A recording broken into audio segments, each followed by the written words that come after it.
All right, this is Jeff Zimmerman with FightNews.com. I'm with the president of Showtime Boxing, Stephen Espinoza. How are you, Stephen? I'm great.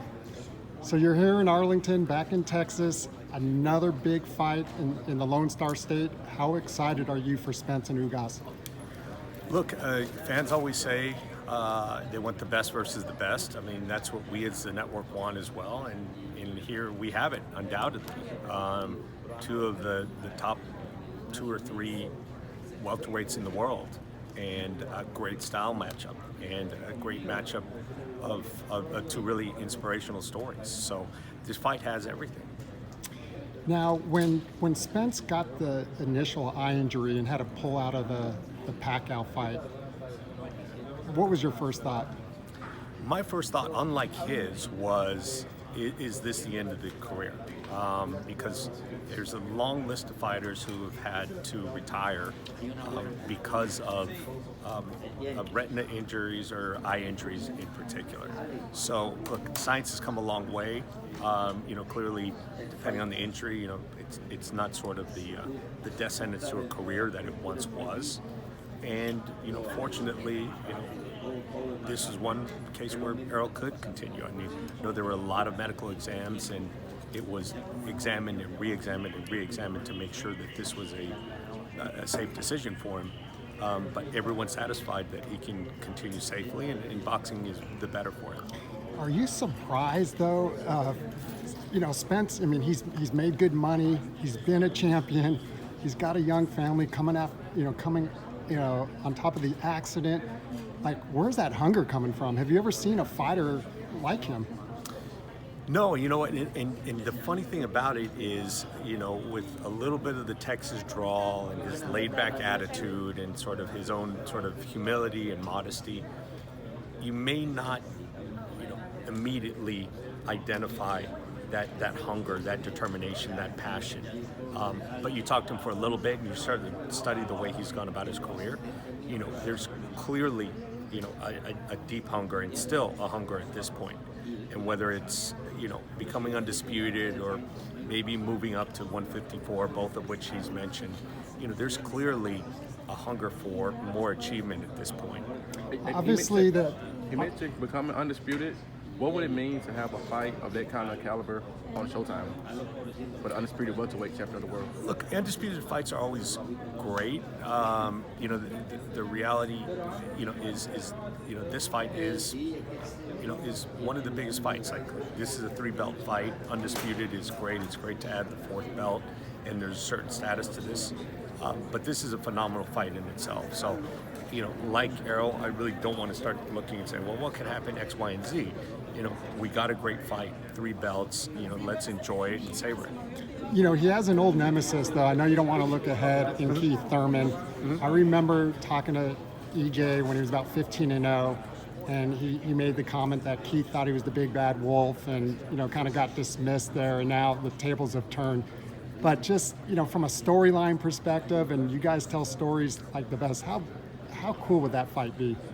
Look, it's a little bit of the Mayweather-Pacquiao situation, not to the same extent, but these guys have been circling each other for a long time. There's some sort of baggage that comes along with it. There's a rivalry. There's some personal animosity between it, and it wouldn't surprise me if that's a fight that did happen at some point in the near future.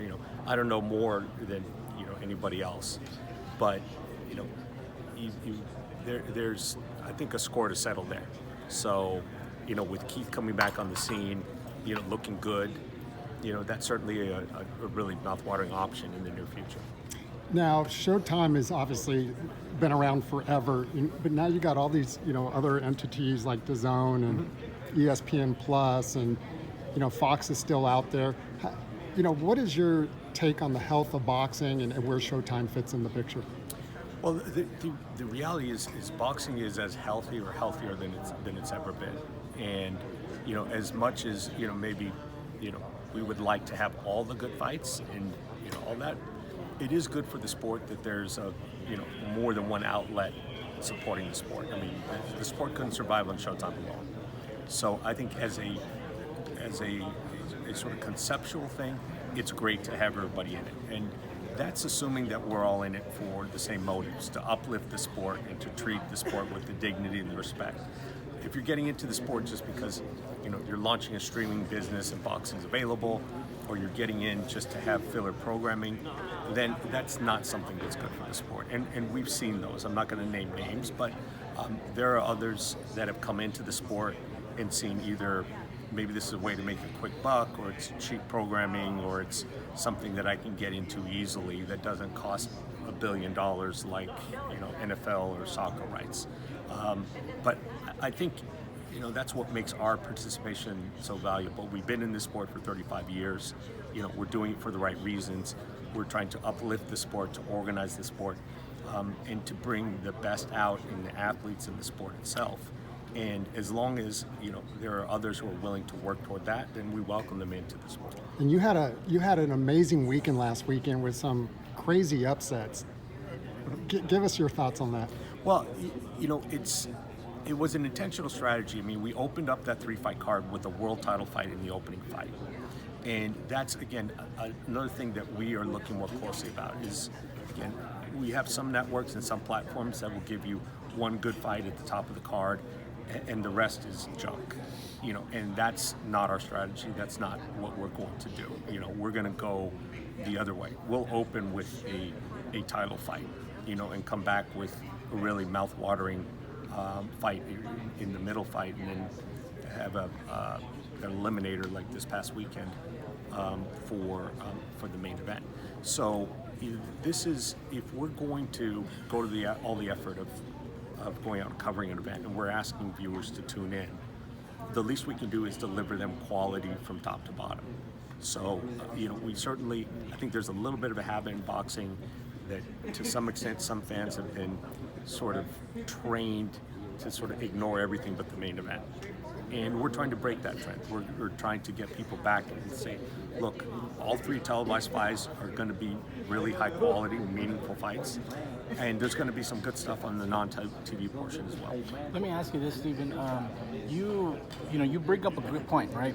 You mentioned quality of fights. And as boxing fans, die-hard boxing fans, boxing enthusiasts in general, Showtime Boxing's been around, been doing it over 30 plus years. Put on some great events, great pay-per-views. But when we think about the landscape of boxing, in terms of most recent, they're putting on more and more pay-per-views that don't necessarily warrant it.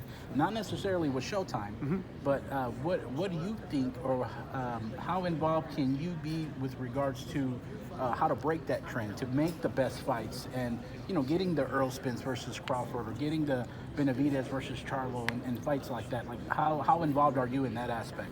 Well, I think there's 2 elements of that. One is recognizing that that pay-per-view is a necessary tool, and when used appropriately, it helps the sport function. It helps make fights happen that wouldn't otherwise happen. Just doing the math, even if you've got a relatively small pay-per-view, 200,000 buys, that's still over $12 million of revenue to the promotion. And that's more than any network is paying for a fight. So the reality, there are some fights that are going to need pay-per-view to make them happen.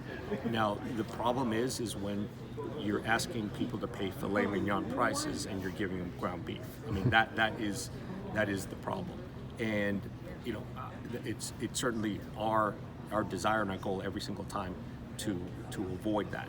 But the reality is properly used, pay-per-view is a good tool, and it allows fights to happen that wouldn't otherwise happen. Some networks have gotten into it and said, look, this is a cash grab, let's exploit one fighter and give you a bunch of junk and charge a bunch of money for that. That's not good for the sport. It's not good for the fans. And I'll be the first to say that that isn't something that anyone, whether Showtime or anyone else, should be doing to the fans. But I think if we, when we look at the card and we're getting close to announcing the whole thing, our goal is to put intriguing fights all the way down the card. Well, let me ask